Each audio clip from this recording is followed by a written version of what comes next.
Okay, we've begun recording for the July 8th, 2020 bargaining session with LCEA and Lake County School Board. Welcome everyone to our second official Zoom bargaining. At this time, if the members of both teams could just state your name, we'll go first if that's okay. Chad Farnsworth. Jamie Sidoric. Julie Robinson Llewellyn. Jake Stein. Jeffrey Williams. Michelle Hoppenstad. Left New York right out to scandal. Time to come home, don't you think? Hey, did you want to ask me something? Yes, a gift idea for Danielle. Is that, if someone could mute your mic, please? Just got me after she said you could call it a day. Thank you for being totally not helpful at all. See you tomorrow night. Any other Lake County Schools team members? Linda. Please say your name. There's Ms. Miller, Linda Shepherd Miller. Hi. Is there anyone else who we missed?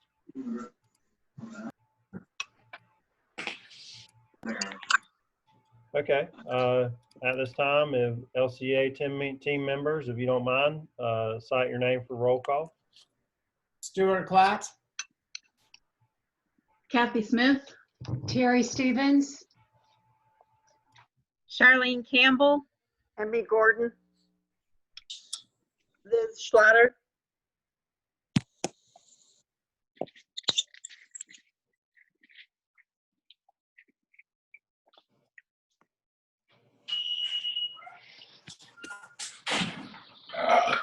Okay, if that's everyone from both teams, appreciate everyone being here. Looks like we've got quite a few visitors today, so we won't, our usual practice will be to introduce the visitors if they care to be, but I think we'll skip that today and just live respect for everyone's time and those who are here. Mr. Klatt already announced prior to the start of the meeting if everyone could have their microphones muted, and any visitors, just a reminder that team members are open to discuss during the bargaining session, but the practices that visitors do not. So, welcome back. We'll go ahead and open up. I think probably the most appropriate place to open up is our latest change. As we know, with our last discussions, we had some productive talks around different ways we would talk about reopening schools for fall. Your audio. It's unless it has to do with people not muting their mics. Let me see. I think there's a setting where I can mute everyone as the host. Let me find that.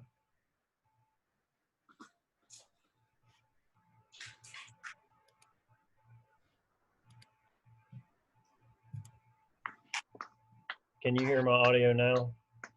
Yeah. Okay. We've still got somebody that's not muted. Let me see if I can find them here. Chad, if you can just make sure that you're really speaking up also. I have mine up all the way, or maybe a little closer or something, but it's a little bit difficult to hear. Okay. Let me go through first and mute a few people that are not muted. Thank you. Thank you.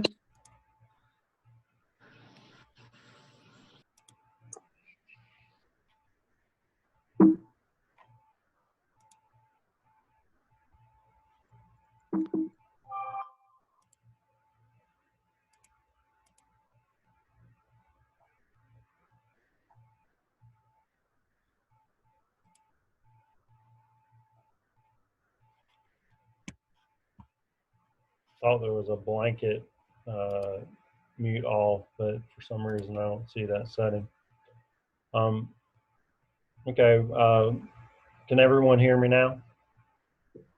Sounds Okay. like the commercial on Verizon. Yes, we can hear you. Okay.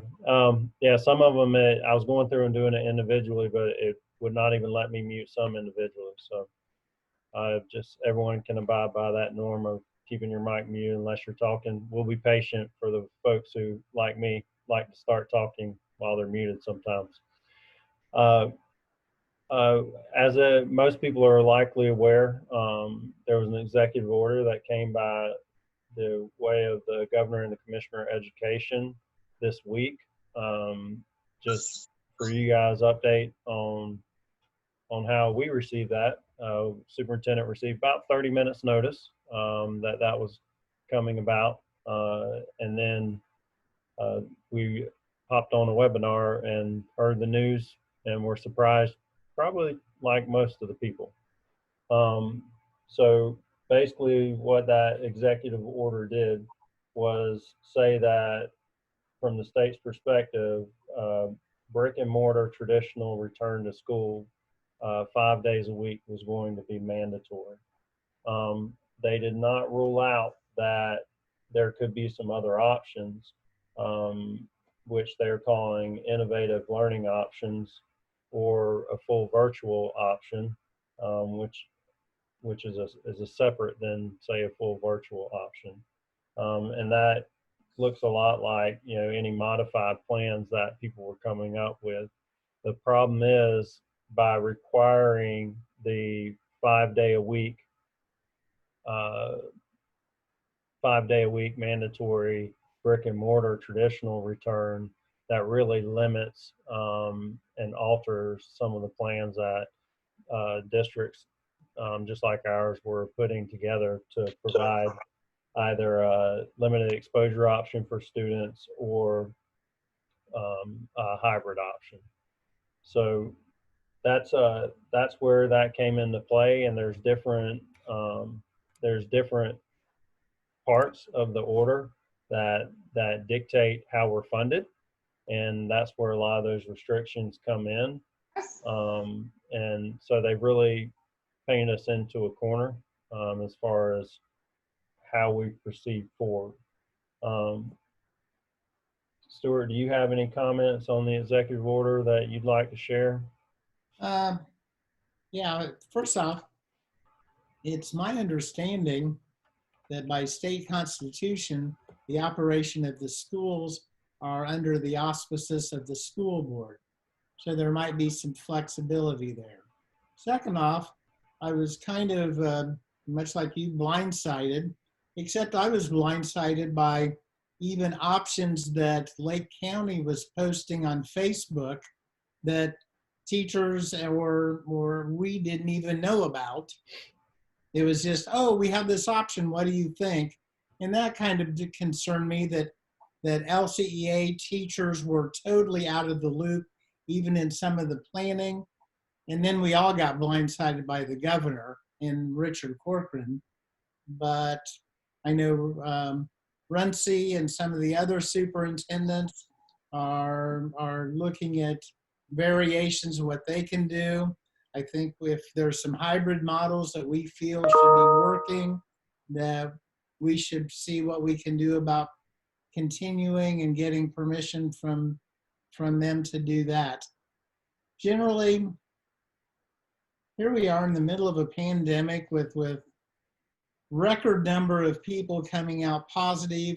These schools that are doing some of the reading camps and whatever are having problems with teachers coming down with it and quarantines. So I think we've got a real issue that we need to address. Yeah, I definitely think there's a lot of things we've got to look at. I can tell you from the superintendent's perspective, no intention to blindside anyone, and we're trying to figure out on the fly and adjusting to changes of what we can do and what our new parameters are going to allow us to do. So you know, our task force group, as we look at, okay, how do we adapt different models that fit into the new parameters that have been handed down from the state, and any flexibility that might come you know, how do we continue talks about that in a very short window of time between now and the scheduled start date of school. Part of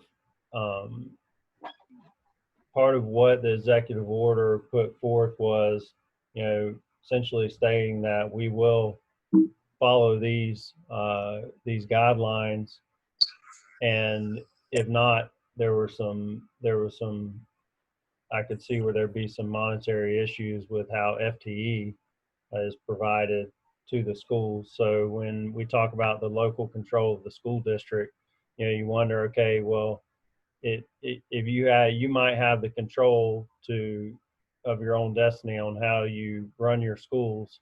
However, the money comes from the FEFP from the state, and so we don't really have the local control to draw down those funds from the state. So there's going to be some back and forth on that issue. Part of what the executive order expresses, though, is that at the local level, that the health department would have to express through an order that the opening of a traditional setting would not be possible based on their recommendations. Superintendent has been in talks with the health department to try and help define, you know, as Mr. Clapp mentioned, you know, we're seeing an increase in cases here in Lake County and really in the surrounding areas that are more populated, but they're right next door. And, you know, how does that look, and how is our health department going to react to that?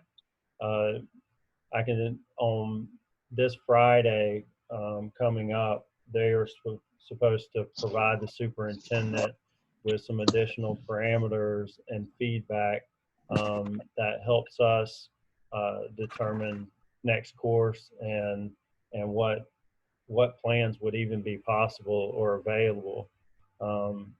The health department has initially said, you know, they look at the three different levels of risk when reopening schools that they have on their website, and I don't feel like they're going to, you know, allow for a high risk option, which is basically the traditional face-to-face with no restrictions.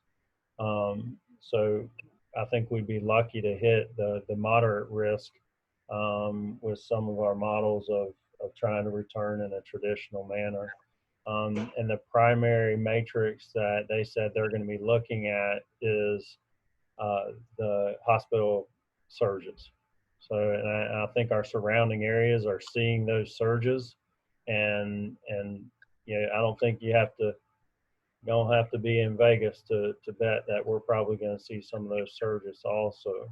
So we're going to be back in contact with them, and you know, the information that we get from the health department and guidance from our health department is really going to set our concrete parameters on decisions on how we move forward.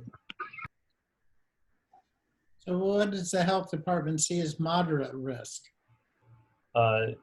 You basically the hybrid options that we've looked at as a group, and some of the, you know, hybrid options we've seen offered as examples from other districts fall into that moderate risk, and most of those moderate risk options do not meet the demands, currently do not meet the demands of what the state is asking for in the executive order. So I think that's, now you've reached a point where all districts, including Lake, are now scrambling to go back to their hybrid options and say, all right, how can we adjust these hybrid options, get buy-in for them and proper stakeholder input, and do it in a timely manner to where we can present the plans to DOE. And DOE provided a template yesterday to provide some guidance, because they want you to submit those plans to them by July 31st. And they will let you know whether we meet the assurances that they're requesting in the dictated by the order. Okay, you use the term stakeholders. How do you define stakeholders? I think everybody that's involved in our system. I don't think you can 100% get feedback from everyone, but I think our task force is a good representation of stakeholders, and then we've done some surveys to reach out to parents and community members also.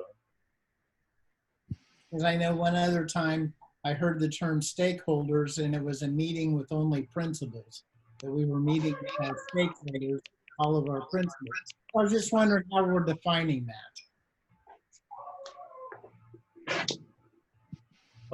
That's pretty much my definition. I'll just have to refer to Webster's outside of that. So.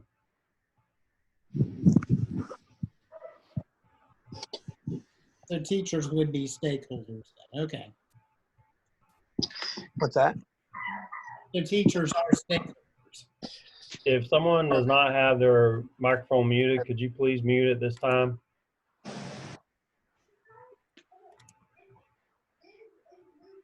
I hear children in the background somewhere.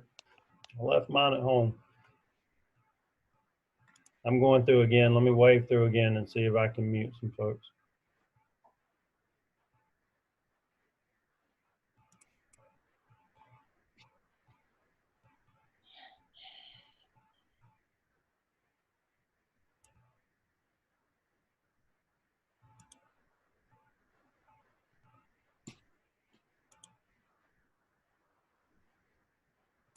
Okay.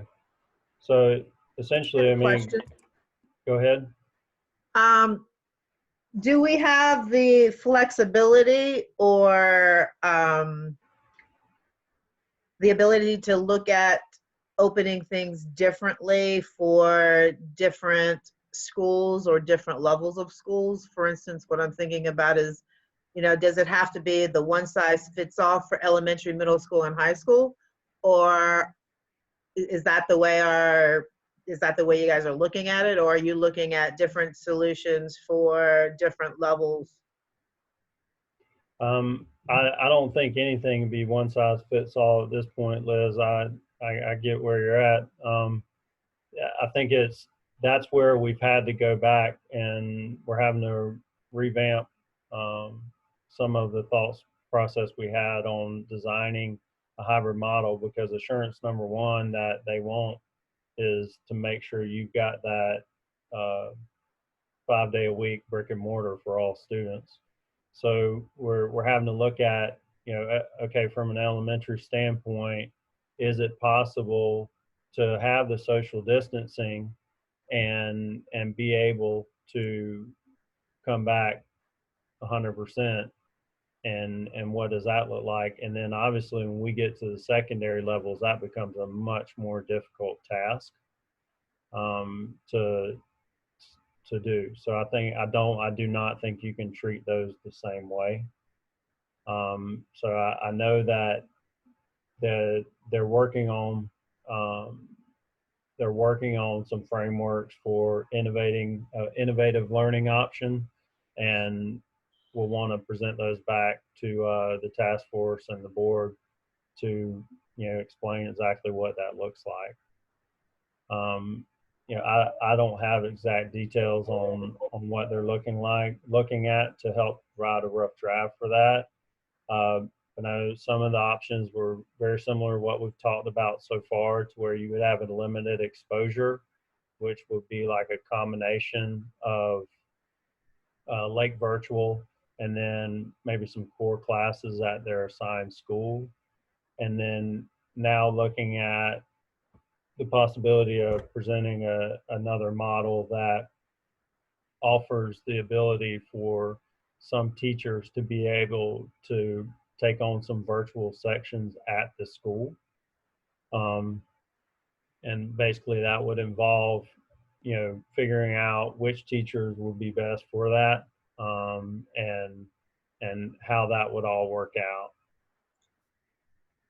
Looking at some of your studies, I got the impression that about 30% of the parent students wanted a full virtual option.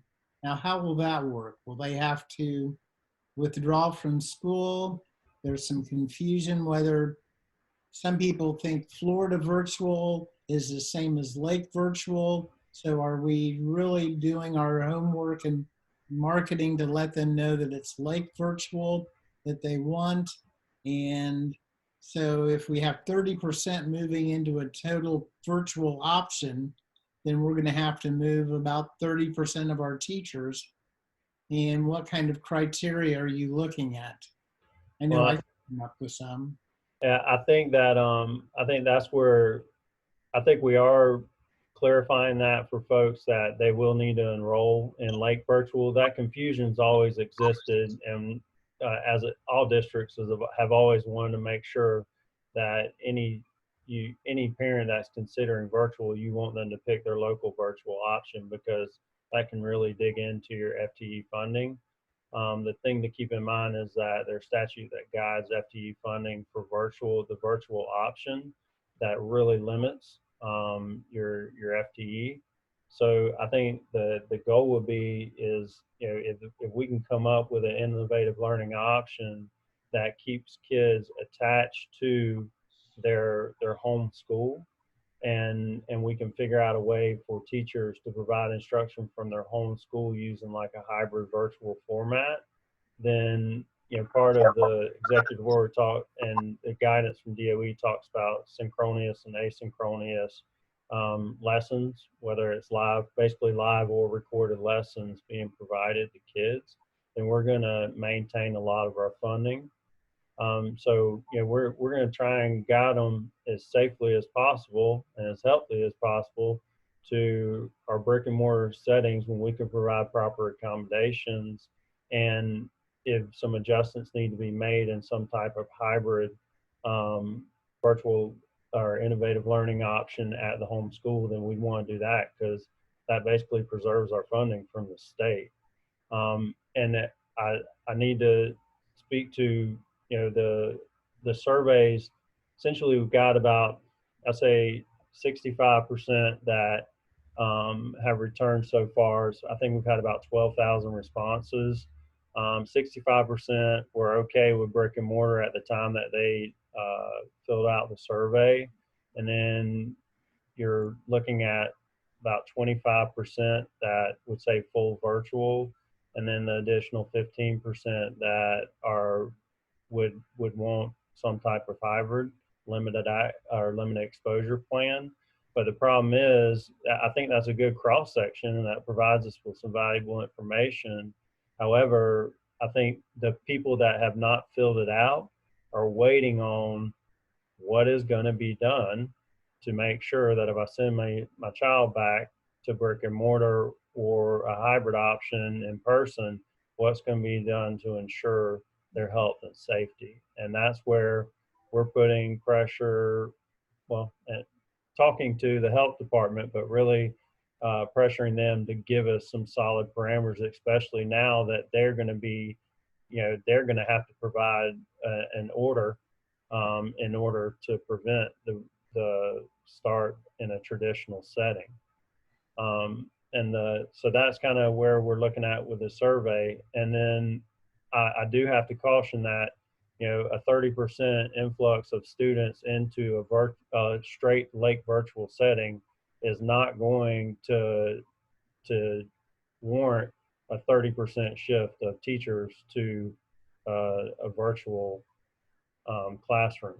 I think you've got your class sizes don't necessarily apply, and in a virtual setting, you've got probably class loads. I would guess around 50 students or upwards of that somewhere. I don't have that exact figure, but they're also not going to come in perfect packages, as we know, as we've dealt with. As you look at allocations and class sizes and all the things we've all dealt with in the past, that it's not going to yield some easy scenario where we just move teachers over to a virtual setting. And part of that you have to keep in mind is not just because, oh, we can get away with it. No, it's because there's a limited FTE, and it's based on completion at the virtual side and not based on seat time and hours spent in instruction. Chad, at this time, have we given any thought to looking at teachers who are in precarious situations, whether it's through their own health or family members that are home? I know I've been dealing with some therapists that are technically too young for retirement, but for medical reasons, have some not only concerns, but physician recommendations that they not return, but yet they're still healthy enough that they're not going to qualify for disability. Is there any way we're going to be able to help those people in between? You know, that's what's going to be tough, because I think we're looking at, okay, what are our possible options? And we've dabbled with some of that with our 12-month non-instructional employees that have been around and working. And, we've, at the end of the day, I think we're going to run into a point to where we've still got to pay people to perform what is basically an essential function, an essential duty in our community, and the funding's not going to be available to just cover people that can't perform the essential function that's required of them. I think we have shown flexibility in remote work with folks that are non-instructional that are able to provide the same service with that.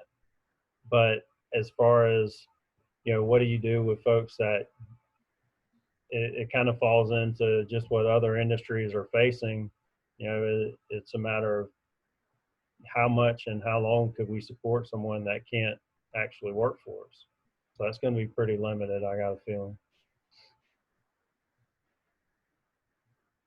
Chad, going back to the question about virtual school, I've had a lot of parents concerned if, right now, let's say they're at Cypress Ridge, or they're at one of the schools where you have to have a spot to get in. If they go to virtual school, are they automatically able to re-enroll back into the school their child's currently in?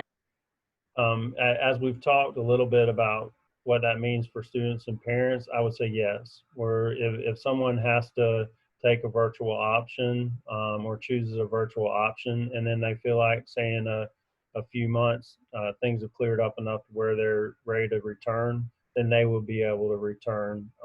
The initial talks have been they will be able to return to their original school setting. And I see us being really flexible about when people can return. I imagine you would have to set some parameters, because you might have just a few random families that might be hopping in and out. And if it's not warranted, then, you'd have to address that case by case. But I think the overall sentiment would be, let's make sure people get back as soon as they feel confident that their health and safety, concerns are taken care of, that they get back to their normal setting. Now, given our space requirements, knowing that the CDC recommends 6-foot social distancing, have you run the numbers? If we did indeed use the CDC 6-foot social distancing in some of our classrooms, then I know it would warrant smaller classes and additional teachers. Have we run the numbers to take a look at what that would entail? Yes, we have been looking at that. We asked the principals to take a look at their building, and assisted by facilities, to say, okay, what would this look like at your school? And they've gone in and taken a look. So I feel like, in order, especially at the secondary level, to meet the 6-foot social distancing criteria would be impossible. And we've shared that with the health department. I think if we were allowed some flexibility with PPE to bring it to 3 feet, then we would probably be, that's probably that bottom limit to where we could make things possible and feasible. And that's with all students facing forward or away from one another. It's basically what we have now in a classroom. Yeah. So, and I'll tell you that That's not a recommendation at this time. It's just kind of where the numbers stand. I think it's much more feasible at the elementary level to get the 6 feet done.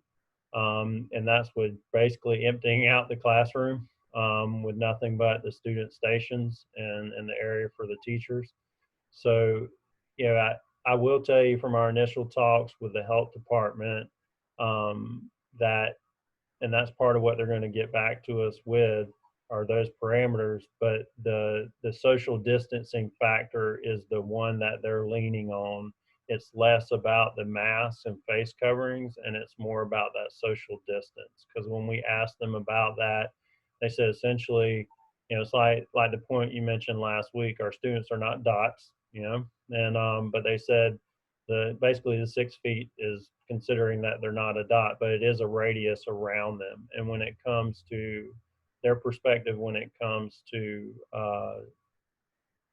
droplets, is that even a mask, wear a mask, they do feel like masks are helpful. If you're under that 6 feet radius, they don't feel like the masks are nearly as effective. So that's me just reciting and summarizing some of what I've heard, but they're going to make some official definitive statements on that this Friday. So and we've clearly, you know, shared with them that we're caught between that rock and a hard place of an executive order from the state and then what they've been tasked with of determining whether or not we can open under those guidelines based on the information we're able to provide them. Just a reminder that the guidelines and changes would be changes in work conditions and would merit negotiation and an MOU. So what we perhaps looking at as far as personal protective equipment, social distancing, numbers of people in classrooms. I mean, we've got to protect our teachers and our students. Absolutely. You know, PPE was some of what we talked about last time, and I want to provide some update on that. I think the position has moved towards that students and personnel face covering, some protective face covering would be required when not possible to social distance. So that would be something that would have to be outlined in a MOU. You're correct. And So that could be in writing then. yes. So we would like to, and also in writing would be to provide, the district would provide the protective face coverings for the personnel. There would be the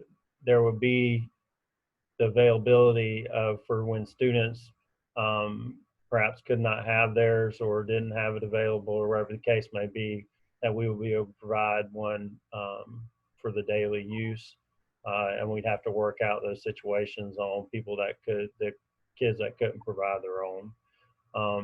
But I think the one thing I did want to say is that, you know, the shields that are worthwhile and not just flimsy and won't be reusable, those have been very difficult to come by. We have requested them and we're trying to get them in.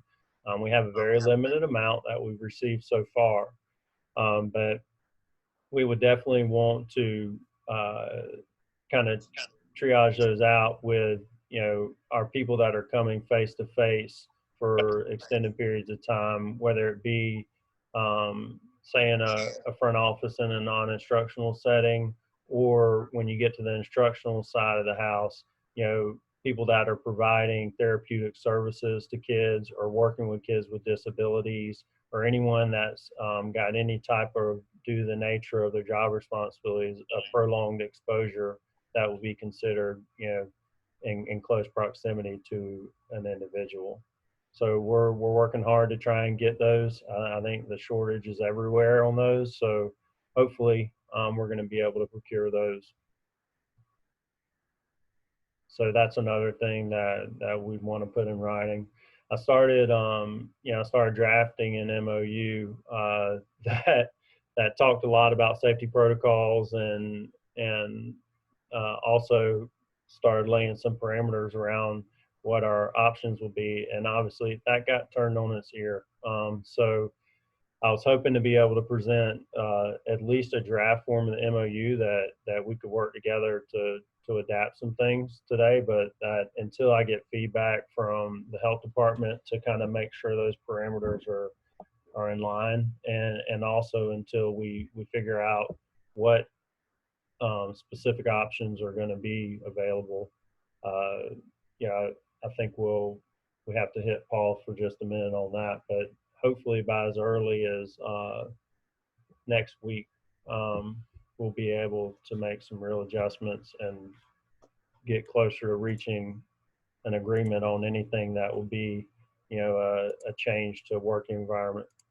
Did we lose Mr. Clapp?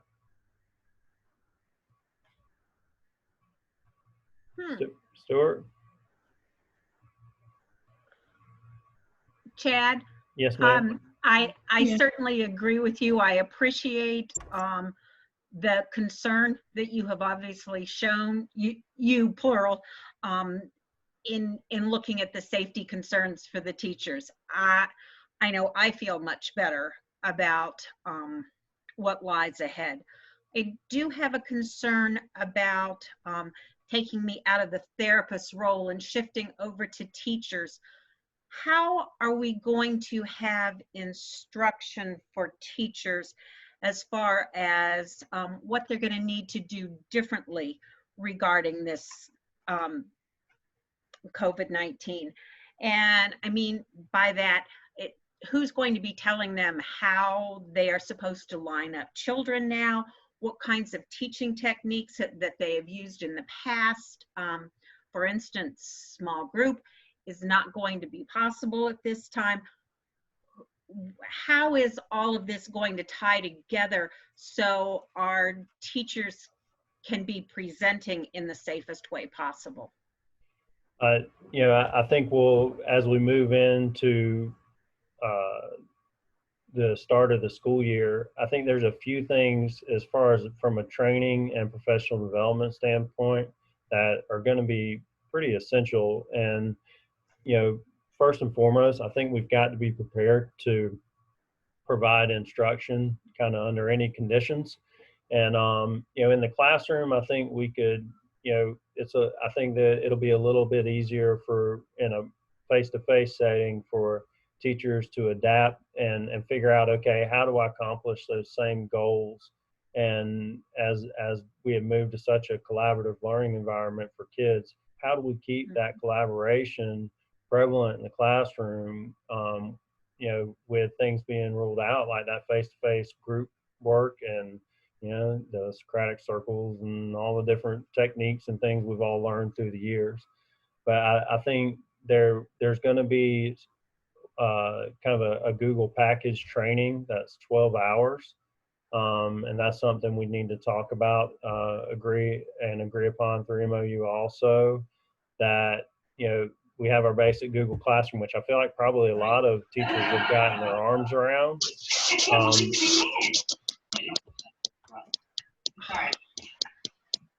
Also, within that though, there's, a Google Slides training, there's an authentic literacy using Google training.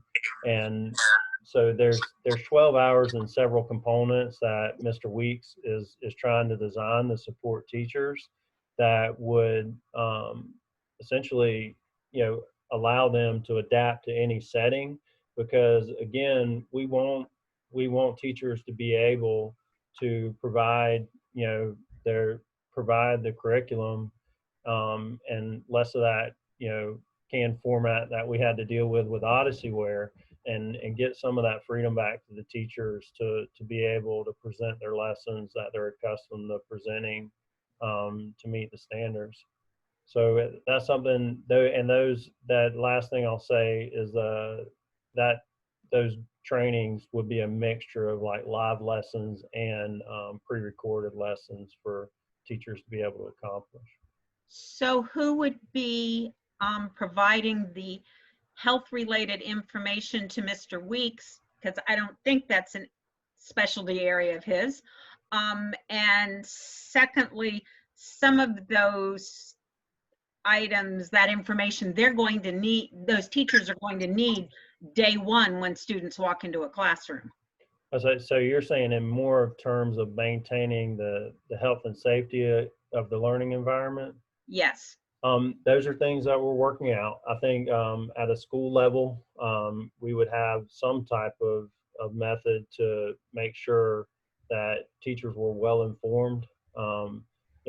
And some of that stuff has to be hashed out to where, we talked about last time, teachers not being responsible for necessarily cleaning the environment. So my thought in leaving that was, yeah, but I know teachers, and they're gonna want to be able to, on their own accord and when necessary, have the supplies and resources to sanitize their environment. So, that will be part of what I'm looking at for an agreement, is to make sure that they're provided those resources. And then what do we? I think it's probably, I could see it less necessary to have like a full-blown training, but have the information available for teachers to access to say, this is what I need to do, because I don't want to question their intelligence on wiping down a desk or what 6 feet looks like. And but I do think they're going to need that guidance available, especially when it comes to terms of how do I identify a symptom of COVID? Because all of a sudden that's pretty decent responsibility they have, that a student shows up and they start hacking in their classroom. How does that occur, and what is the mechanism for them to follow to make sure that that kid makes it safely to someone that is in charge of taking that over for them. So those are things that we are considering. Sounds awesome. I also have, Go ahead. Go ahead, Kathy. I also have a question in the idea of, on the same thing when you're talking about the Google trainings and so forth, is there a way then that teachers, through some of the other monies that's been provided and so forth, can they receive some sort of stipend for some of these trainings, due to the fact that most of the trainings will be on remote learning, something new, something different? Would that be a possibility also, so that they could get something out of some of the extra work, not just MIP points? That's something we'd have to look into. I know that the ultimate goal would be that they could complete the training within their contract hours, so we're not diving any deeper into their personal time of what they have. And but I'm not exactly sure as far as what's available, but that's something I can, as we discuss it further, we can see. I know there are times where things are where additional compensation is provided, but probably Ms. Cockcroft is going to be the person I can speak with on that. Well, I just knew there were some other funds through the summer and through some different things. I didn't know whether we had extra funds that were available or anything that was available that could be also helping out with that. Okay, I'll check that out. Question, think of the elementary aspect. Has there been discussion about what recess, which 75 to 100 kids at a time, or our PE classes are 100 children at a time? What is the look for that for elementary school? Yeah, there's going to have to be some considerations on how we manage large group gatherings. Obviously, we're going to need to limit those as much as possible, but okay, how does that happen? How does that look to make sure that social distancing is possible? And what are we finding out as far as what would be proper parameters for shared equipment and things of that? So we are looking at those things, because in some of the hybrid models that have been explored, I think we're going to have parents that it's going to be a mixed bag, where they're not comfortable with their kids doing PE at the school. So perhaps they would do that component. That might be the component they do online. But then again, you might have a large class scenario where like a band or a music where they want them to come in and have those experiences along with an English and math that they would do in person in a limited exposure deal. So those are things that are being considered. So yes, and I'm not exactly sure where those parameters are at. A lot of that's going to be guided by the health department information that we get. Chad, I assume we are still operating under the same guidelines that only members of the negotiating teams can speak right now? That is correct. Okay. Just for the new people who have joined on.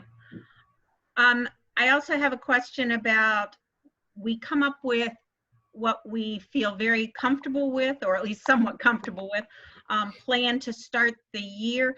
Is there a way that we could build in some time and agreement that after, say, the first 3 days of student attendance, or maybe after the first week, that we could sit down and look at, are there areas that ended up not being a problem that we anticipated would be, or problems that we didn't anticipate? I think that's key, Charlene. I think that's kind of that last line when we've seen these different MOUs come about is, you know, upon recognition and need for some type of change, that the parties will return to negotiate any adjustments that are deemed necessary. So I think that's a big thing. And, you know, I'd like for us to have an overarching, you know, MOU that guides, you know, where we're at, but at the same time, you know, I think we've got to be mindful and careful not to restrict, with the learning environments being so different from school to school, not to restrict, you know, the variety of ways that the overarching guidelines can be met.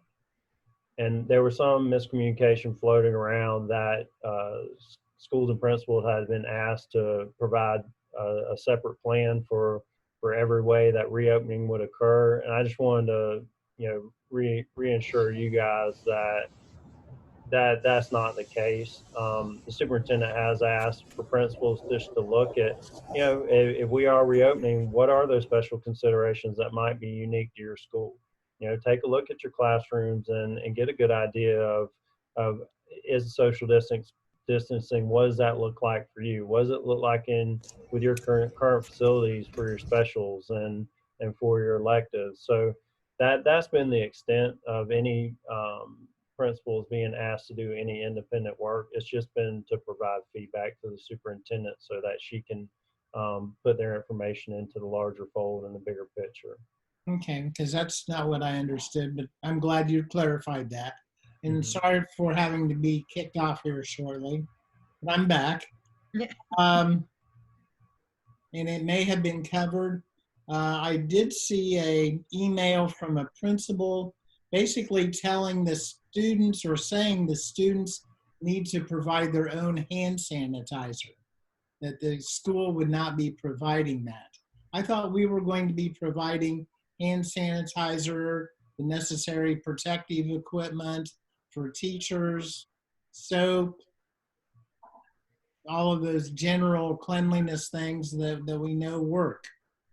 Yeah, I'm not sure. I know any classrooms, whether it's the summer programs now, we're providing hand sanitizer, and we'll provide hand sanitizer for all the classrooms, and there'll be some remote, I believe, hand washing stations. I don't know what that looks like yet as far as the hand washing stations, just to be honest.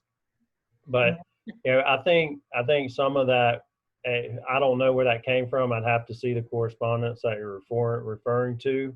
But I mean, I know that from a parent perspective, if I have the availability, my kids already have hand sanitizer for the last 2 years strapped to their book bag that they can use, that probably came in the form of a Christmas stocking. But you know, I think the goal is, you know, there is going to be an element of getting students and families to take some ownership in this also. And it's not trying to leverage them for the resources. We can provide the resources, but it might not be a bad idea for parents to, and I mentioned it yesterday in a meeting, would it be a bad idea to add, a face mask, cloth face mask to a student's supply list for the year? Things like that. So they're at least getting out ahead of it and trying to be able to provide a little bit of PPE on their own in case they get caught in some unusual circumstance to where they feel like they don't have that available to them. But there's been no direction from us thus far that it's a mandatory thing for students to provide on their own that I know of. Okay, that's good to hear. I sent you a draft of a MOU that Brevard County is using. Have you had a chance to read through that, and what were your thoughts on that? I did. I did have a chance to look at it. Oh, hang on, that's Broward. Let me get Brevard. I did have it. Yeah, I've got it. Let me pull it up real quick so I can revisit my thoughts.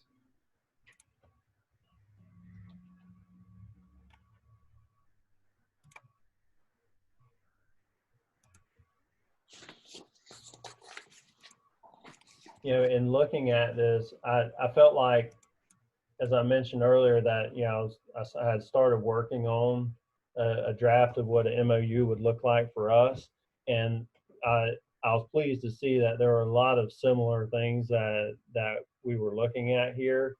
I think there's there's some points in this that would probably need to be uniquely negotiated between us, but a lot of the things are very similar to the lines of what we've been thinking. I think how we manage and look at our leave for our employees and what happens, that was a part that we definitely need to take a look at. And they had a section in theirs that caught my eye in the leave provisions at the beginning. It talked about being able to donate sick leave. That's something that we haven't. There's some restrictions that have been on that for immediate family, and we've had discussions about that in the past. But I think where we've landed in the past was that perhaps that could put our regular sick bank at risk. But obviously we're not in usual circumstances.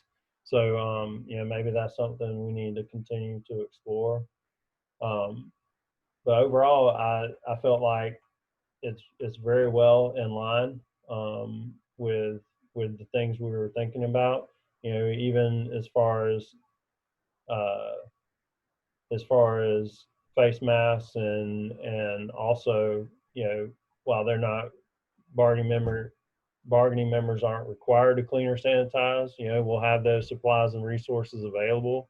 I think that's a really important one because we're not trying to mandate, but we're also making sure our teachers know that we want to make sure they have the things they desire to keep it, acceptable for them.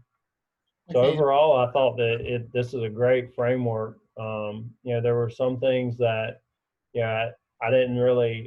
without looking at their contract as far as annual contract appointment and evaluations and things like that. I think that's something we'd have to look into. Specific things in there, but yeah. Now, what happens to a kid when he gets sick? Well, you know what? Maybe you covered it while I was in that world.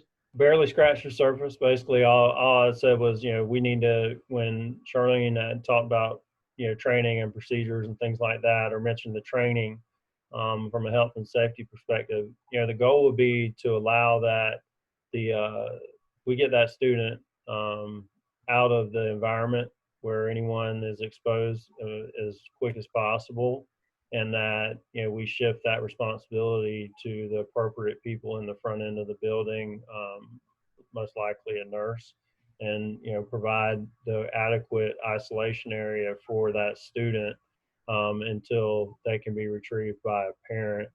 And then we have to, at that point, it becomes a contact tracing issue, to where, okay, we've got to have plans in place for, we've had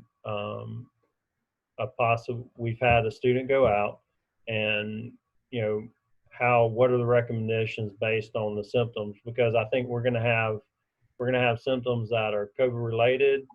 We'll have ones that are general symptoms, and then we'll have ones that perhaps are misinterpreted as COVID related. So I think we have to really determine those things in an expedient manner to make sure that we know what's going on. So we'll be working hand in hand with the health department to untangle those issues as they come. And then it's a matter of what's the level of exposure. Was it direct contact? Was it casual? Was it in an area where social distancing was accomplished? If they were social distancing or not social distancing, were they wearing protective face coverings? It's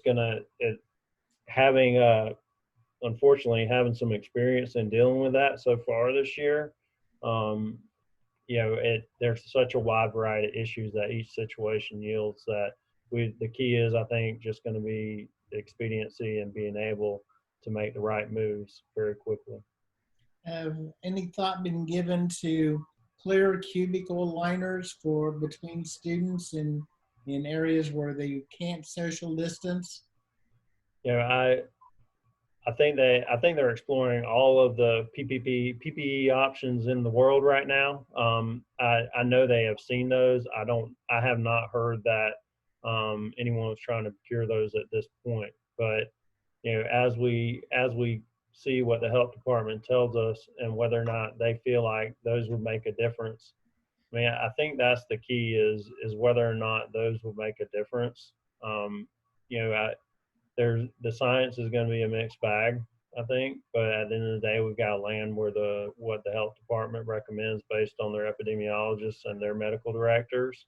So I think all options are open, and any helpful PPE that we can have that's reasonable and we can fund, and we're going to make sure we make an attempt to provide those. I wanted to have a comment. I know that, each level provides its own unique issues. But, in a high school setting specifically, a teacher could be exposed to easily 200 students of her own or his own on any given day. And so I know that creates an issue because you could take 7 students out at one time, 7 teachers out at one time if a child wasn't caught until the end of 7th period of having, COVID issues, and they've been in 7 classrooms, and now you've got 7 teachers that could possibly have to self-quarantine. And so just keeping that in perspective, what are the regular checks? It's a little bit different in elementary school. They can't keep a mask on, and they've got their own unique issues, but at least it's a smaller subset of students. Mm-hmm. And generally speaking, parents are in charge of making sure, K through 5, their children have been with them or sent to their location. But, we're knowing that some of our 15-year-olds are working as essential workers in Publix and these places, and some of them are not. They have their own vehicle, and so they're not under the watchful eye of their parents as much. Are we going to be doing extra? Are we going to be a little more vigilant in keeping control on that? Because if we just do like a check at the very beginning of the day, someone could take an aspirin or a Tylenol or something, and then the symptoms change, and that happens a lot. Even teachers come sometimes ill. Yeah, I think that's a big factor, and it begins with people not, creating a culture where people understand, don't come if you're not feeling well. But let's say that's why, to me, I think there's multiple issues with the temperature checks at the beginning of the day because, Motrin is going to carry a kid for 3 hours, So what happens when that 3 hours is up and they start exhibiting symptoms midday? And, I think in elementary setting, that becomes easy because you got your eyes on them 24 hours a day, and half of them want to go to the clinic half the day anyway. So they're constantly evaluating symptoms. So, but I think at the high school level, it becomes a little more difficult. And it's one of those things where we do have to have some checkpoints. Once you have an exchange of students into a new environment, take a quiet, few seconds to evaluate the kids that are in front of you in your setting, and even, you know, remind them that, you know, if anyone's experiencing, you know, anything they feel like could be, you know, related to a COVID issue, please, you know, let me know, or, you know, who knows, maybe they're free to excuse themselves with just a nod or some type of indicator. Those are things that probably have to be worked out school by school when it comes to the specific method. But I definitely think we do have to have periodic moments in the day where we are taking a look at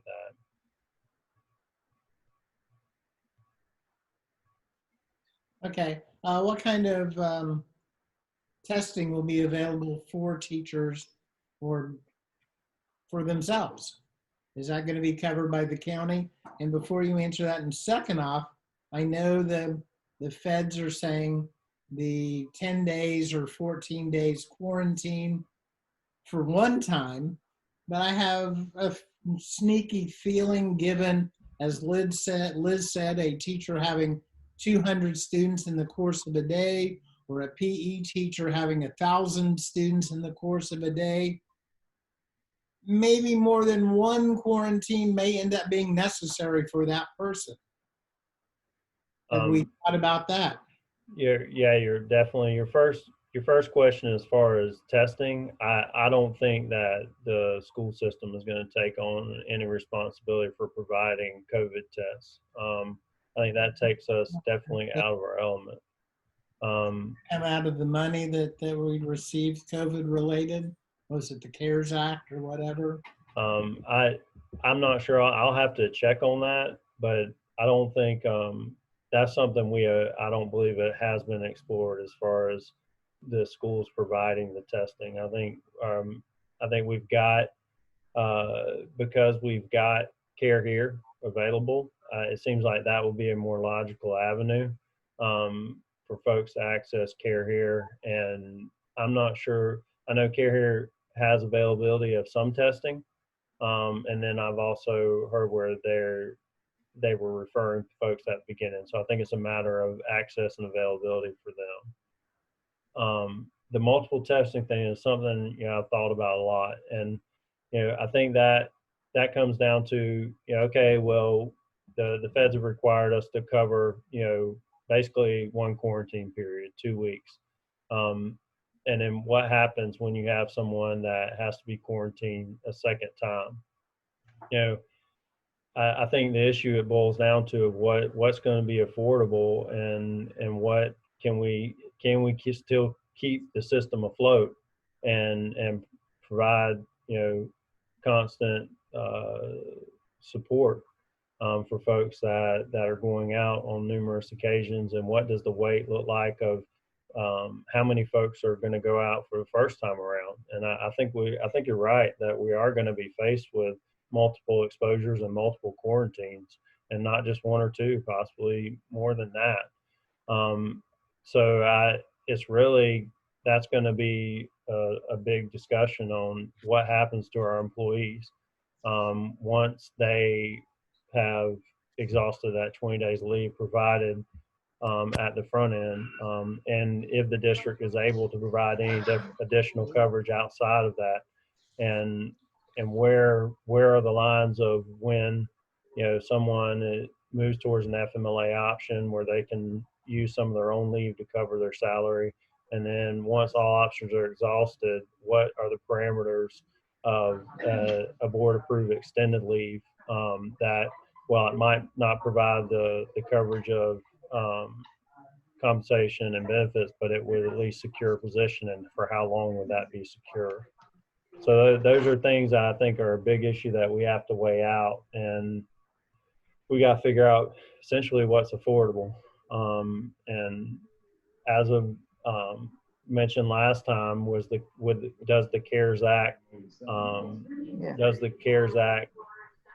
funding cover the federally mandated leave available? And I have, at this time, my answer is still that our original interpretation is not, and we have not received information otherwise when we've asked. hopefully, that will be a consideration that maybe they give us some authorization on. Let me go through my mutes here again. We can remind everybody to mute their microphones. Across the country in terms of testing, long lines, delayed test results. Your word is terrifying. How bad is our testing system? Sounds like Mike Rand. Pretty fragmented. We're seeing delays in many different I just can't find them. of the testing process. So it comes from, first of all, this access to testing in the first place. And then we're seeing issues with getting the whoever has their microphone unmuted, please mute. Under Sebastian, If you are unmuted, please mute. They obviously aren't paying attention. No, they aren't. They're getting the update on their own, aren't they? The sad thing is, this is eating up our time. There we go. I found it. It was Sebastian. Sorry to call you out there, Sebastian, whoever you are.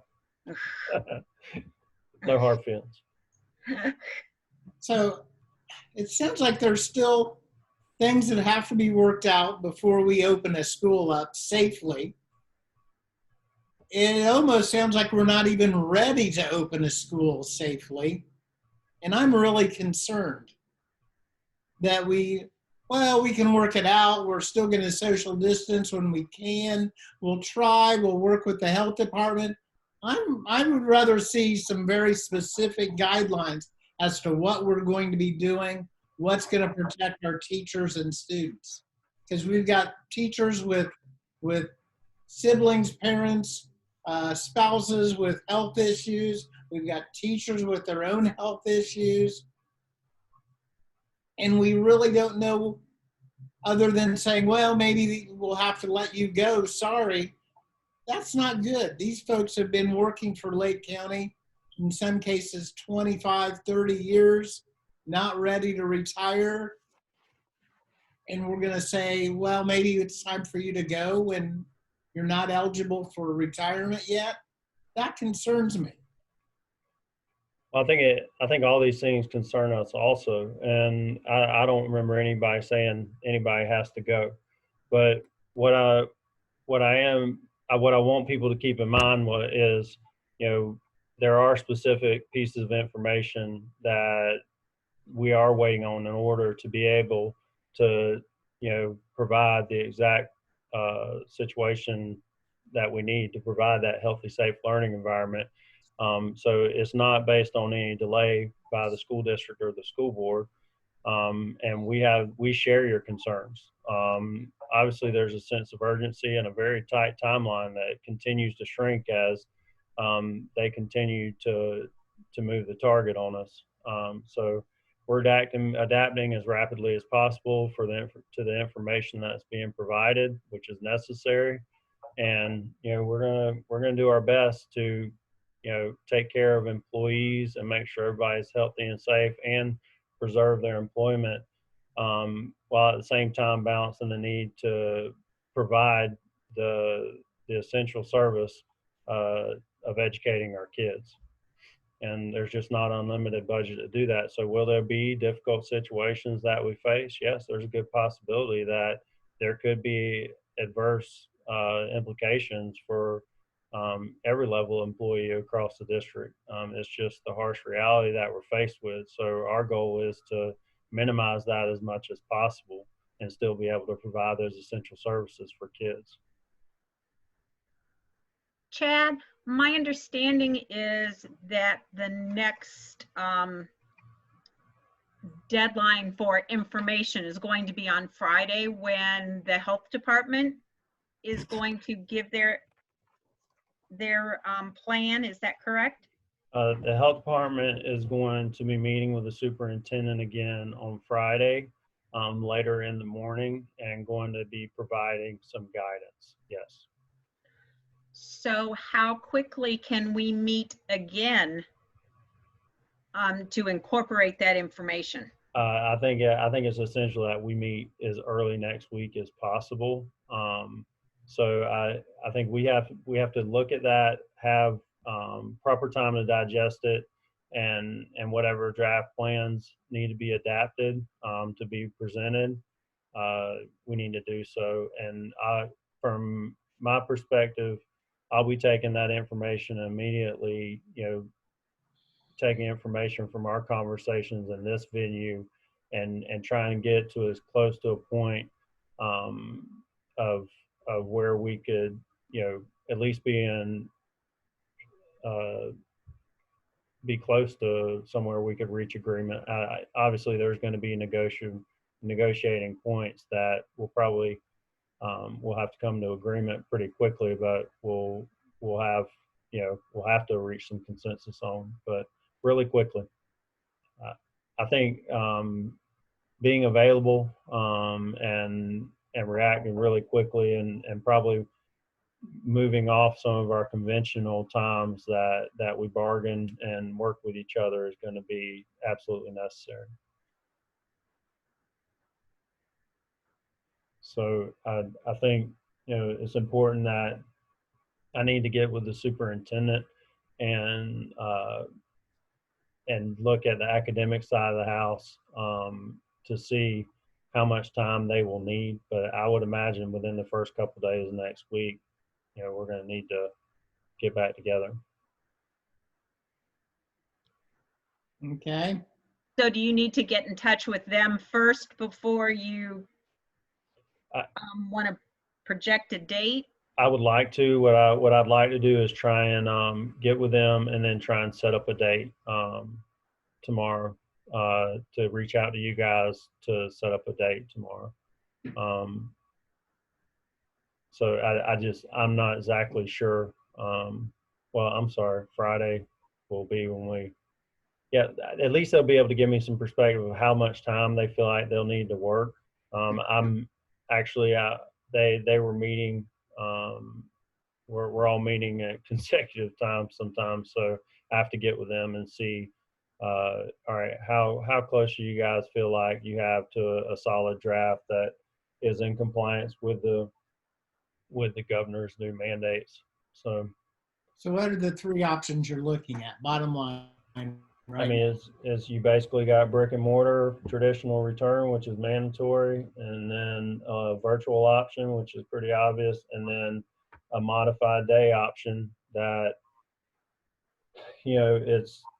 I'm not exactly sure what that looks like yet, because that's the part that has to go back to the drawing board, being that you can't really, you've got to be able to submit a plan to DOE that they're going to approve. And approve it or just have it submitted to them? No, they have to approve it. So, I don't remember seeing that. So yes, they have to approve your plan, and it's submitted by the superintendent.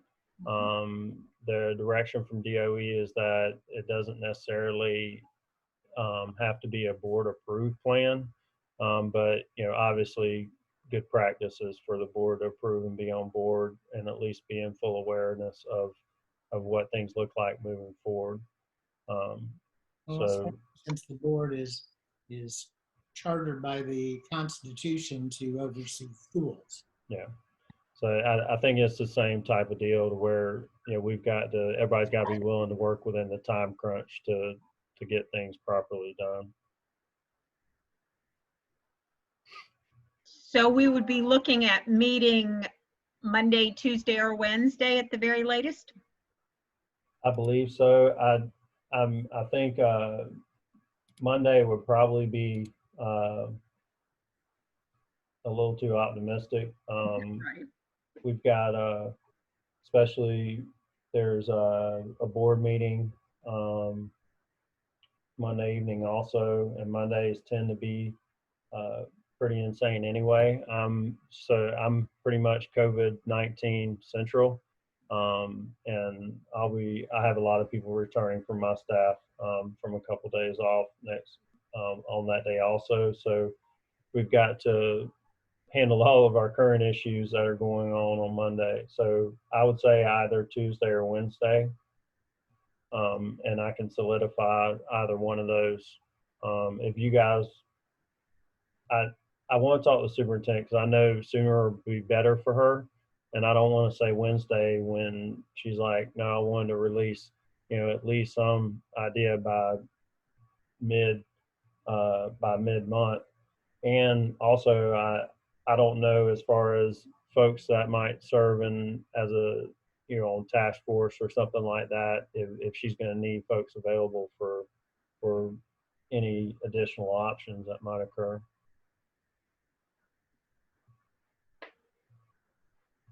I mean, the bottom line is we've got 3,000 teachers who are concerned about the nature of their job when they come back, or if they come back. They're scared about their own health and safety and their students' health and safety. And we've got to make sure that they're protected and then their employment is protected. Bottom line. I think that's about the gist of it. I think we have a lot listening in now. Mm-hmm. I think there's a lot of there's 5,000 employees as a whole, and 40,000 plus kids and families that need to be taken into full consideration. And we're gonna do the absolute best for all of those people within the constraints of our resources, our funding, and reality.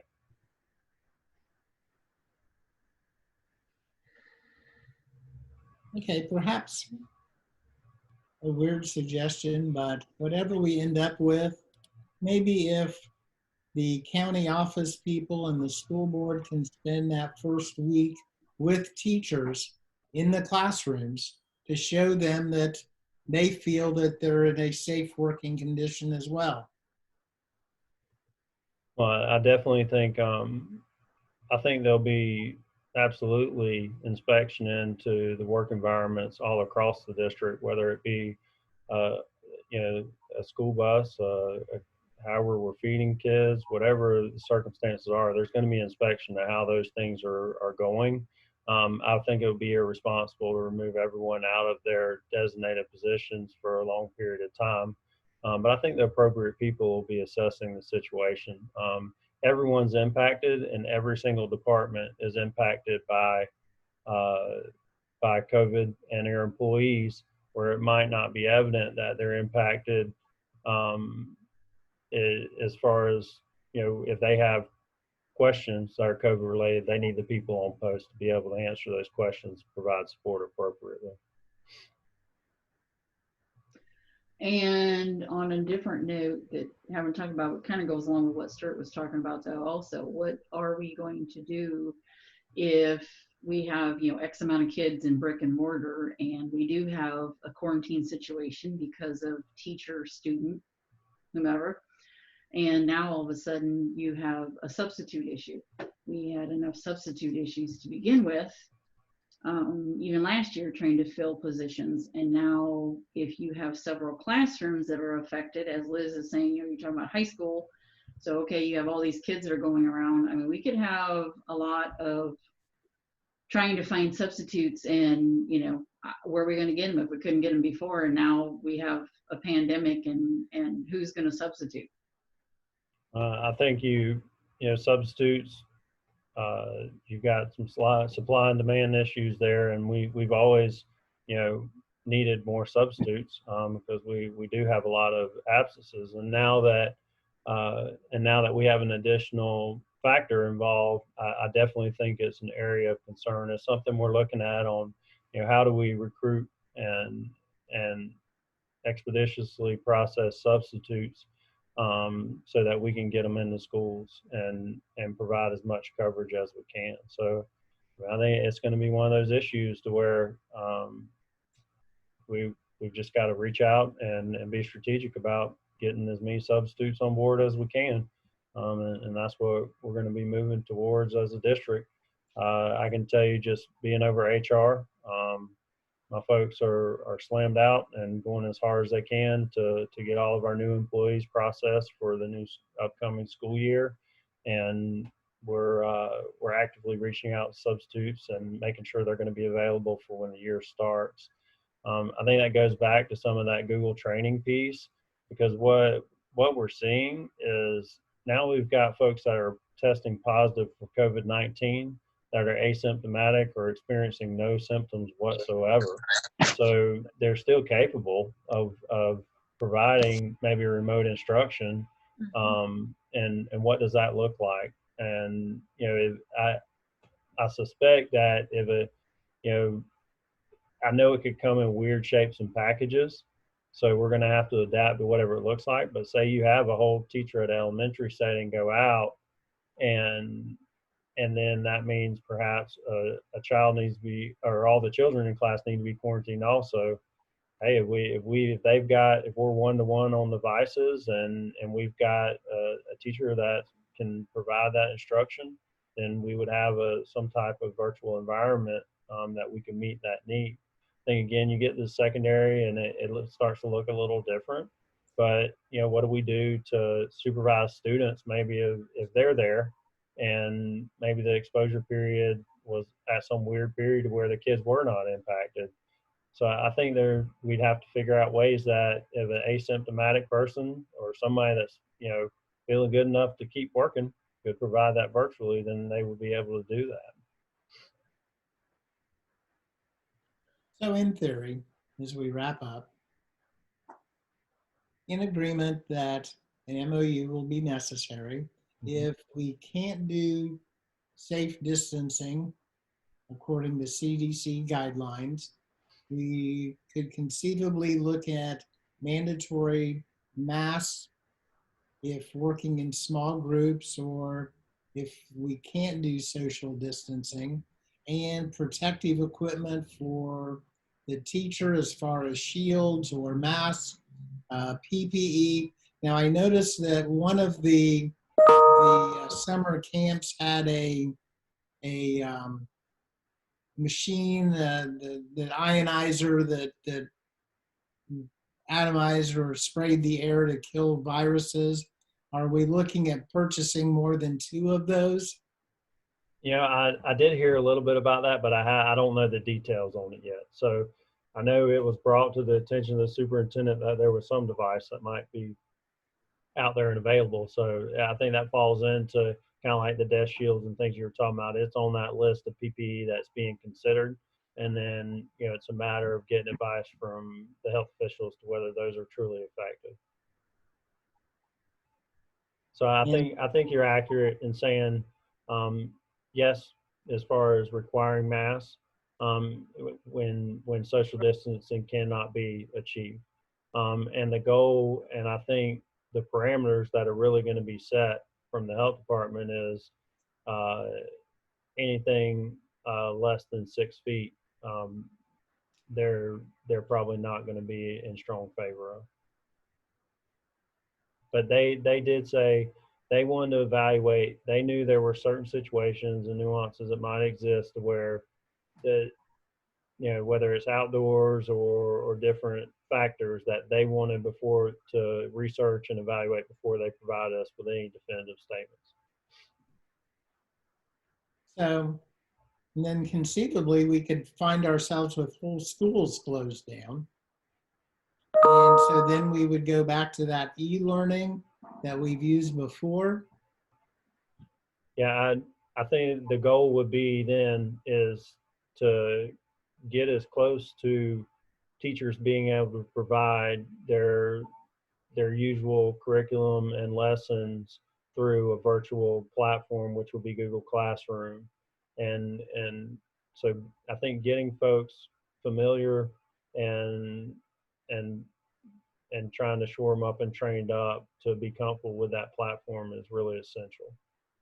Have we conceivably, and I'm throwing this out as, you know, the 2-day a week was an innovative concept that could conceivably work, or at the secondary level, going to a block schedule. So so students aren't interacting with as many people. Yeah, we had some really sharp folks working on some plans that, you know, they wanted to bring back towards the task force and see what everybody thought. That might that some of that might be possible. And when the executive order came out, that really blew a hole in that boat. And because being able to staff brick and mortar 5 days a week, and also manage a block schedule would not be permissible by the executive order. So I don't know what the creativity has yielded today with those groups, but Block schedule wouldn't be permissible? not if you're doing a block, then I'm not sure that you would be able to. So you're saying a block schedule, but not a Like 2 a day. 4x4 or a 4x3? That's something I would have to speak to the academic side of the house on, and because as long as it's an everyday 5 day a week school program that it meets that, then it meets that first assurance. So you're basically saying, is it possible to reduce? Shift 6 or 7 times during a day, they'd only be shifting 3 times during a day. Yeah, I'm sure that's been considered. I'll just have to, and that's something that if you guys have those ideas, forwarding that information would be great. But I'm sure they've looked at a variety of block circumstances. Go back to something that we spoke of earlier, and I was just wondering if it would be something of consideration. I know that a lot of our principals and APs, they're slammed. And I know that several of them have covered classes, actually have taught classes, not just for a period or two, sometimes for the entire day because they couldn't get a sub. Since the top administration will be coming in to monitor and assess the situation, should we run into an issue, would any of them consider covering a class if we're running short on subs? I think that that would be a good gesture of good faith, of knowing that, that they're feeling comfortable in, they're doctors, they are teachers. Who are you referring to? And any of our county people, especially when they're coming into it's one thing to come in to assess and monitor something, but it's another thing to actually have to get down and, into the trenches, working in a classroom and having that constant exposure. And I think if they're there already, if there's a shortage, there's a lot of times, our principals and APs, they're busting their rear. They have a lot of things on their plate. And many a times I've seen them, at least at my site, they've gone into classrooms. I've seen it occur, but I really think that, if we're running short on subs, and I kind of think that we're going to run into this problem because we had it before, if someone's already there, they roll up their sleeves and take on a class for a day, I think it'll do a couple of things. One, it will solve the problem for that AP or principal is trying to fill that seat, but it's also putting in good faith that you feel that those conditions in that setting are safe. Yeah, Liz, I don't think anybody would shy away from diving in and assisting wherever they could. And I think it boils down to everybody's got responsibilities in this district that if they don't fulfill their responsibilities, then the district's not going to run and folks aren't going to receive the proper support. So, I'm all about good faith gestures, but at the end of the day, I'm more about realistic support and being able to do what's best for folks. So I get the tongue in cheek, show that you're willing to get down and do what everybody else does.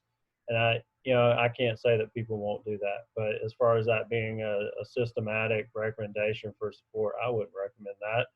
And chances are, if they're jumping in to do something, then it was absolutely necessary, and they'd be more than happy to put out a fire with you. But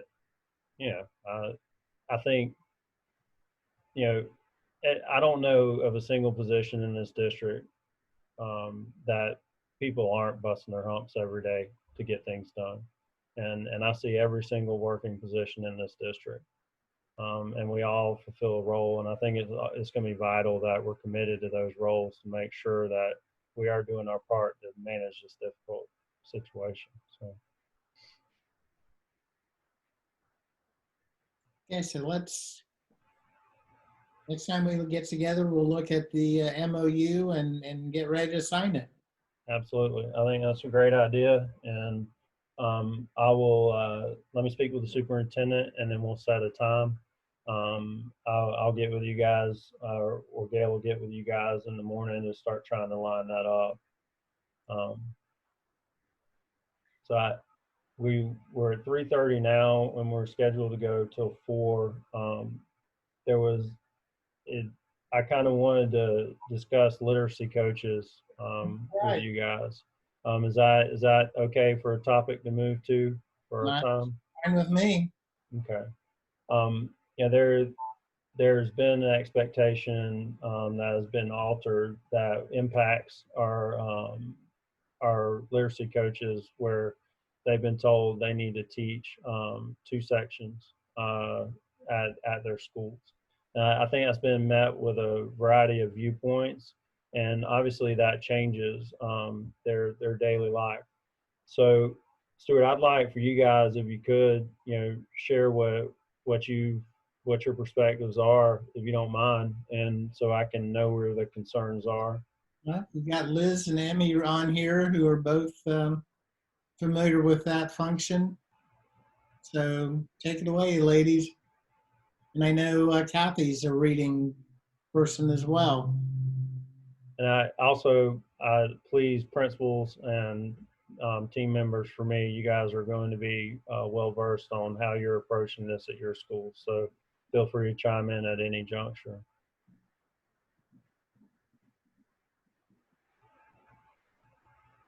Well, as far as teaching, I don't have any issues with teaching in the classroom. The problem that I have is with some of the other functions that I have. And I realize that those things can be altered to some degree, but the way they have it designed doesn't really make it conducive to really a full school setting. If I'm teaching different reading strategies and that kind of thing, most math teachers, science teachers, they don't want to go into a reading classroom. They would like to see it in a content area. And so that's where we run into some issues. I also work with first-year teachers. So then that means that I either have to sacrifice my class by stepping out and helping a person during that time, because I won't have that flexibility, or teach my class and then they don't get my assistance. I'm concerned if I'm out, do I have a sub for the entire day, which doesn't seem it's economically feasible, but then it puts a lot of pressure on other people at my site, because that means I'm going to be asking another teacher to fill in, or you know, if we're lucky, maybe another sub who has a free period covering, you know, teaching another class, maybe they're free that period. There just seems to be a lot of questions. I know that I'm concerned because they were talking about, you know, videotaping best practices. Well, you know, to me, that seems like that's an assumption that shouldn't be made. I might not want to be videotaped. And what would my image be used for? Would my practice be an example of a good practice, bad practice, or anything in between? You're still using my image for training purposes, but where's the compensation for it? So there's a lot of questions, and there just seems to be a lot of differences among what was actually said when it was presented in our Zoom meeting. It was led to believe that we could have small groups, which I already do small groups. There's been times this year that I've had attached to my name more than 300 students, because I took on grading for a drama class and an English class. So it just seems like what you want has changed, but there really wasn't a dialogue. It was just something that was stated, but then when it was stated by our county, there wasn't consistency or clarity. Actually, when I left the Zoom meeting, I was more confused than when we started. And for me, Liz hit on a lot of the main topics, but I model sometimes for a whole week for other teachers. Go in there, model, do the whole classwork, go through lessons. I'm the resident sub. You know, I'll go in and sub for other teachers when they don't show up. I'm also the testing, one half of the testing coordinator at the school. And that doesn't allow me, you know, I would have to get somebody on the days that we're testing and doing things like that. But I don't think it's pragmatic. I think that the things that we do, like training new teachers, is going to be really cut, and it's not going to be as productive. I think that fact that when we go into the classrooms and we model lessons for other teachers, or you go help other teachers, it's an in and out sort of thing, and it's at the drop of a hat. Some people have problems with their first period, so they want me to go in and assist them with the first period. Well, if I'm teaching the first period, I can't do that. So the literacy coach, I mean, we spend a lot of time coaching students, coaching teachers every day. Monday, well, during our A block, which is our extra time study hall, I had a group of students that I was working with. And I also would go into the classrooms, reading classrooms or language arts or social studies, and actually sit with a student to see how they're digesting the information, working on them one-on-one. And you can't do that when you have us in a classroom. You kind of pigeonhole us, because if we're going to teach classes, then we're going to have a planning period, and that takes away half of our day. And it doesn't allow us to be the best coaches that we can be. And I think that, you know, when I grew up, I wanted to be a literacy coach, and I finally made a literacy coach. And I feel like I've made leaps and bounds with my teachers. And then to put me back into a classroom, it's confusing. I mean, we're there for the students and teachers, and we wear many hats. I also think that, you know, sometimes when we're talking about, you know, some of the best practices for reading and that kind of thing, I think sometimes, you know, things look different from classroom to classroom. Mm-hmm. And I think that, you know, if we did a co-teaching thing with a content area, that's easy to show a little more buy-in with things, because you can see how a reading strategy is pushed in to a content area versus if it wasn't. And I think that a lot of, especially in secondary specifically, a lot of your secondary teachers are specialists in their content, but they don't really see directly how reading helps or hinders the content in which they're teaching. And I can't blame them. If I was a calculus teacher, I don't want to go into a reading classroom, because that doesn't tell me how to incorporate that strategy in my classroom. So I just think that there should have been, at the very least, some dialogue. And I guess I'm concerned because I taught in elementary school longer than I have in high school. And a lot of the strategies that work in elementary work great in high school, but you have to do it differently. And I think that a lot of times we try to put everything so it follows suit in every school at every level. And I don't think that it works. And even with the high school situations, we've got some high schools that are very large and can absorb certain things. And we've got high schools that are very small that do double duty. Each group have their own unique situations. It's not saying that one is, working harder than another. It's just different. And I think that sometimes when we try to push things to fit, it just doesn't.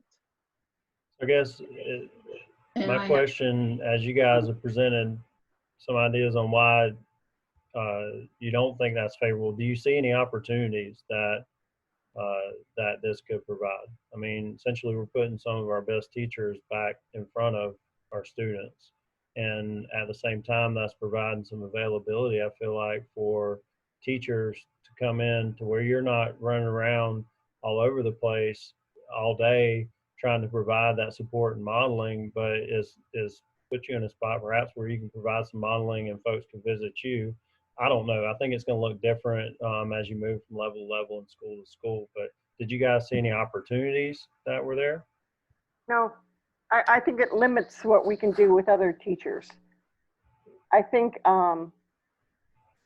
just from, trying to get the district framework out there and go from a teaching-centered classroom into a student-based center of learning, I think we have more opportunity if we are actually able to go in and model with other classrooms and not take up, not be teaching in a classroom. I think you limit what we do. I think the only advantage, we get is, we have other people. I mean, we're teaching, we're taking up some other reading courses.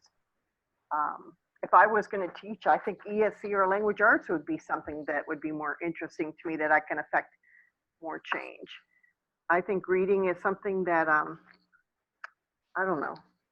I mean, I'm good at what I do when I teach reading, but I think I'm better when, I can just teach 2 classes a day and I will affect the major change with these 2 classes. Or else I can go in to all these other classrooms and affect change in the other classrooms by training the teachers, working with the teachers, and it's a bigger, it's more of an impact on the students because I'm not working with just 50 students. I'm able to work with the population of the school. You tie our hands when you put us into a classroom as literacy coaches. And to piggyback off that, I think I want to give the principals a chance to provide some feedback if possible, guys, just so we've got some open dialogue going.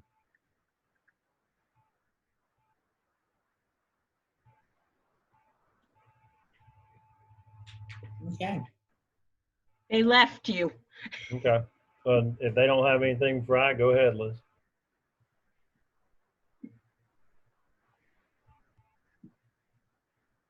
To piggyback off that, I think if you have a school site that have reading teachers that are not in field or they don't have the background, then yes, I think that having that on campus is a plus. In an elementary school setting, you wouldn't have a class per se, but you go in during reading classrooms and you can have a reading class of your own that you could model, especially if you've got like a new teacher, because reading is so essential. But the issue is that we're trying to integrate reading, not just in reading. And that's what I keep telling my reading teachers. We keep at our site, we're trying to get a lot of people like to think that it's just ELA, but actually it's not our ELA. It's our science, our chemistry. Our chemistry EOC, I'm sorry, it doesn't make a difference if you're the top-notch chemistry teacher. If the child can't read that test, that runs into a problem. Those EOCs are more of a reading test. Yes, they have to have that content, but they have to have the content through being able to cognitively break things down within a text. And ultimately, I mean, even with our speaker at leadership this year, that was one of the things that we were talking about on how to integrate. Well, having a reading class and have me instructing in a reading class, that's my, reading is my specialty. I love reading. I mean, that's what I do. But I also know that if I want to be more impactful, it's working with that social studies teacher to show them how to integrate that reading, how to integrate that writing, how to integrate note-taking, how to integrate all of these different things.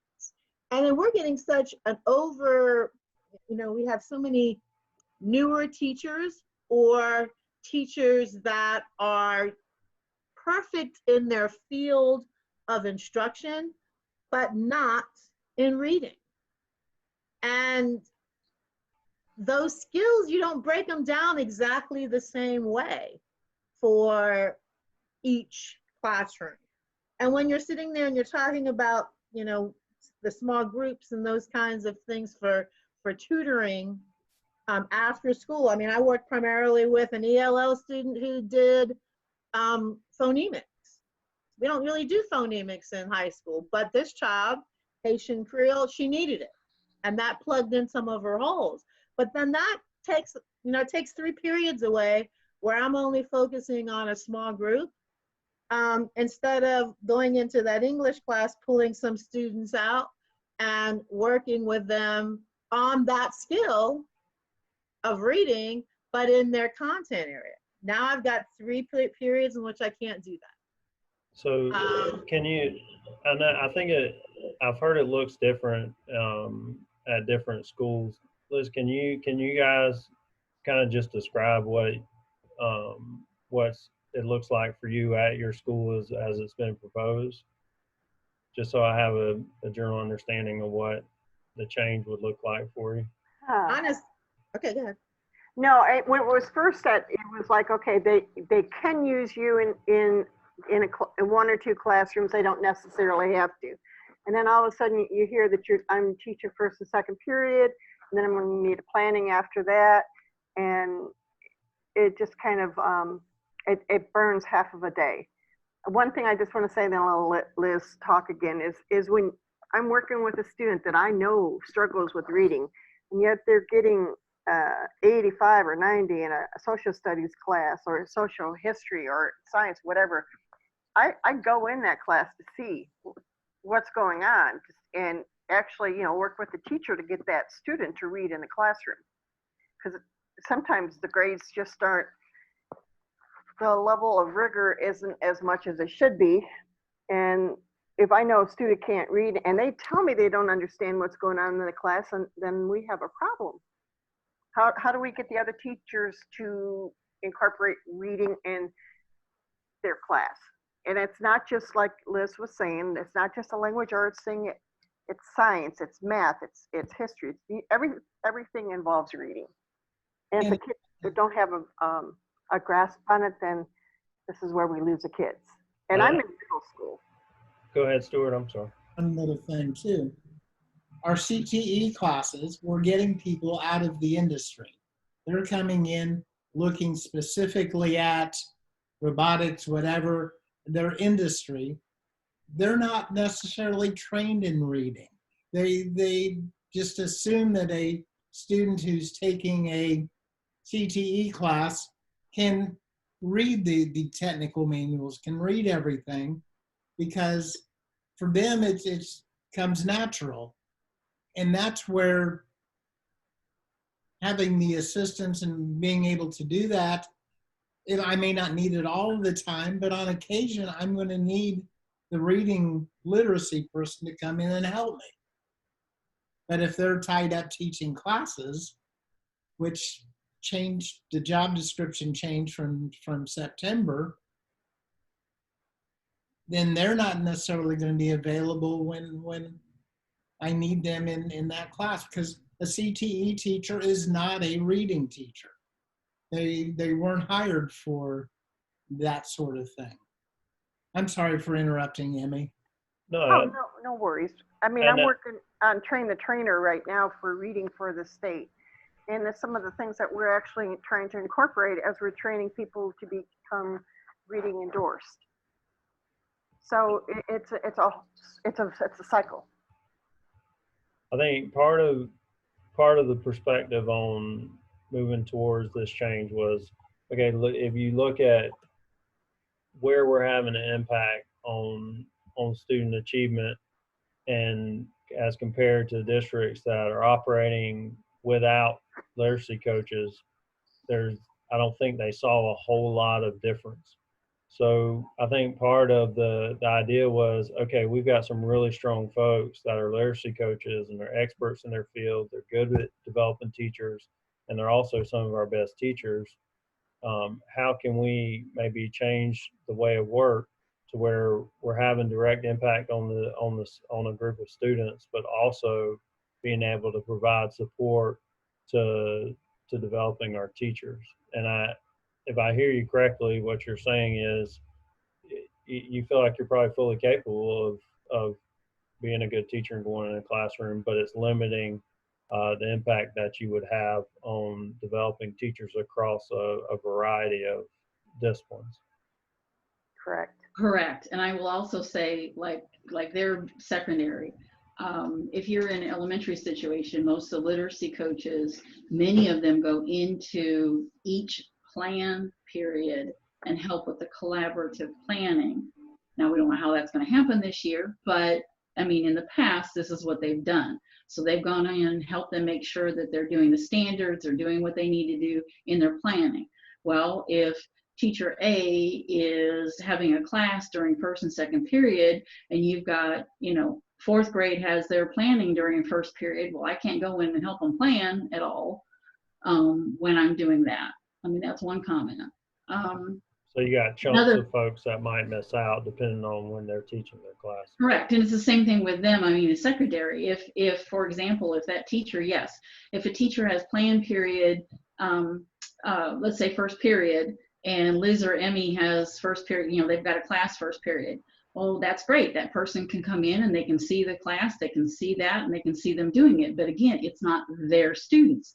Their particular students may be a different realm of what they need to be teaching them, versus as what Liz was saying with the calculus teacher and the science teacher. If they can't go in and help them how to integrate with that subject, it may not help. Also, I will say, you had said something when Liz made a comment about possibly some of the administrators or county or whomever, coming in and seeing things and seeing the rooms and seeing what's going on. And you were saying, well, they wouldn't be able to do their job. Well, a literacy coach may not be able to do their whole job if they are also teaching. Well, I think that leads. I may also say the fact that I don't know how this came up, why they came up with this idea. We haven't been told that. If by chance this did come up because of, literacy coaches, some of the, at one point they didn't even have reading endorsements. Now they do, of what we've been told anyway. They now either have certification or endorsement, which is great because they should have. We also have some teachers that tell us, well, our literacy coach doesn't do anything, so they're not helping us do anything. Well, if that's the situation, then sorry, administrators, that's on the administrators.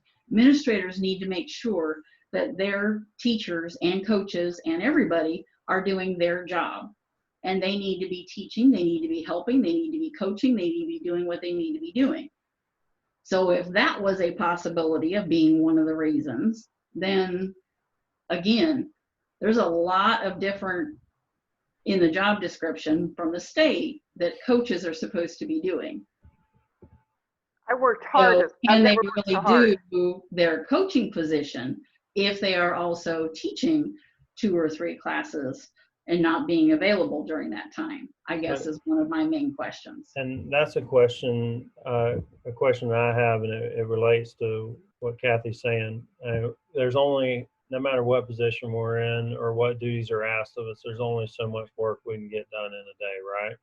So if half your day has been occupied with planning for a class and teaching 2 classes, and for you guys specifically, what's been removed out of your day?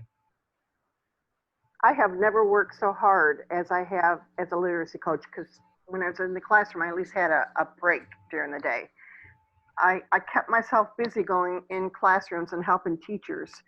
One teacher we had never, she's been teaching 30 years, never taught language arts before, and her students ended up 4th in the county with the LSAs because I was constantly in her class in different, what Liz was saying and what Kathy was saying, different classrooms have different students in there, and you've got to be able to show them how to work with the students that they have. So there's a flexibility that we have to go in to different classrooms, different periods all day long. So It's an issue of flexibility, and you're working with a whole population. You're working with all the students within the school when you're going into the different classrooms, not just a small cluster. So based on what the discussions you guys have had with your administrators, what, and you know, back to, what responsibilities have been removed? Nothing. I honestly don't know. I don't think Nothing has been removed. I guess that's my concern, is that means something is going to suffer. I work with new teachers. I am the AVID coordinator. I go into, I mean, you can ask the teachers, I'm in their classrooms regularly. There's been times you can ask your county instructional coaches. There was an ELA class that I was in constantly this past year because we couldn't keep a teacher in it. Well, then that means, you know, I'm taken away from something else. I don't know how many times I'm in the middle of doing something with a teacher, I have to cut it short because I have to go sub because somebody had an emergency and would have to leave. But now if I have these classes on top of that, something is going to be cut short. And the thing is, there's not a person at my site, I don't think, that can sit there and say that I don't take the initiative. Because we're such a small school, when we're in testing season, you can ask my testing administrator, I am there at that between 6 and 6:30 helping to set up. I sat there on my own time to get the National Restaurant Association certification so I can proctor those CTE classes. I've also done the Surf Safe, which most of our people that do the testing, they're not certified to do that. I did that on my own. I did the WIDA testing certification on my own. I've been a state trainer for ELL. I've been a state trainer for reading. I currently do your training for ESE. It's not that I'm trying to slack off. It's just if you're sitting there saying where I'm going to get the most bang for your buck, it's not by taking me out of the rotation for 3 periods. Tell me, Liz, one of you guys mentioned that you had this discussions from the district level about just, I don't know, and who was that, and who did you discuss that with, I guess? Amy Cockcroft came on and was talking about the way different things could look at different levels. And it didn't state, you know, definitively that you're going to have to be in a classroom. It just said that you would have to have instructional time with students. And, you know, when we do our enrichment time, I have a set of students that I'm responsible for. And it wasn't odd for me to have tutoring after school, not tutoring where I got paid. This was tutoring that I did on my own to assist these students. Even though there was tutoring monies, I didn't use that. I guess that's my frustration is, you know, I sometimes feel like it's a one-size-fits-all thing. And I think that sometimes because you might have somebody who's not doing their job, it's looked at as no one's doing their job. But I do think that, you know, we're constantly asking students to collaborate and discuss through issues. And yet, once again, and this is not even a union issue in the sense that they never even spoke to the literacy coaches about this and what things could look like. And I honestly think that different schools could use it differently. So when we're thinking about reading, it's not just reading. there's a writing component that goes with that. There's a lot of things that go into reading. And, you know, if you're talking about, you know, your best practices, a lot of times, especially at the high school level, and I can say this because I've trained many a teacher, elementary school is generally easier because they're looking at the whole student. High school teachers, they're fabulous, but they got their content area, and it's a specialty, and it's highly specialized. And many times they pull them from the business world and they put them in the classroom, and they kind of think that they have all of these skills that they need to, and they don't. I think I've got a good gist of you guys' perspective as far as especially at secondary level too, of how it crosses disciplines and how probably, you know, making sure that you're available to cover those. And I do think that while it was asked that they do operate in some capacity with kids, I think it's happening in a variety of ways at different schools. So I think you guys have given me some good information to take back and have some discussions with that side of the house. I'd like to lay out, I want to be respectful of our time here. It's 4 o'clock.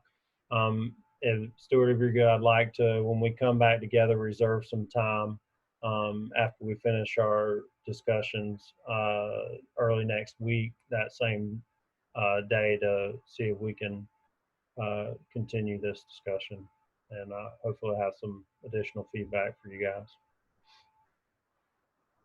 Thank you for listening. Okay. Thank you guys for sharing your input. It's greatly appreciated. All right then. Chad, All right. Yes, ma'am. could I have a minute of Chad's time, please, after everybody gets off? Sure. Just a quick one. No problem. Have a good one. Guys, I appreciate everybody and all your feedback today. It's very valuable in these challenging times. So it's 4:03 and I'm going to stop recording now, and I'll hang out for you, Charlene. Thank you.